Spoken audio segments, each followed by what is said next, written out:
मिळतात कारण कोल्हापुरात कुठेतरी काँग्रेसच्या बाजूने निकाल लागलेले दिसतात। पण तू जसं म्हटली तसं सांगलीमध्ये कुठेतरी भाजपला एंट्री मिळवण्यात यश आलेलं दिसतं आणि जिल्हा परिषद पंचायत समितीच्या सुरुवातीच्या कलांमध्ये तरी भाजप आघाडीवर असल्याचं आपल्याला दिसून येतंय। आणि त्यामुळे म्हणजे कोल्हापूर असेल सांगली असेल हे खरं तर काँग्रेस राष्ट्रवादी किंवा आताच्या भाषेत सांगायचं झालं तर विरोधकांचे बालेकिल्ले किंवा विरोधकांचा एक प्रकारे गड मानला जायचा, पण त्या गडाला पण कुठेतरी सुरुंग लागताना आपल्याला इथे दिसतोय।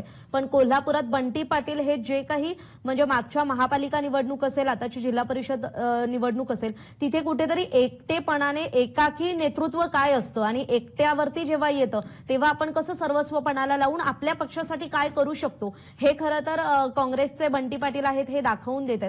आणि त्यामुळे खरं तर काँग्रेसच्या बंटी पाटलांकडून कोल्हापुरात जे आपल्याला खरं तर काँग्रेसला अच्छे दिन आल्याचं आपल्याला पाहायला मिळतंय।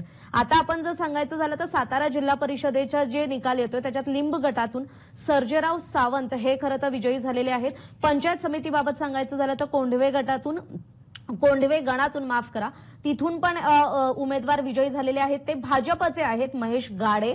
त्यामुळे भाजप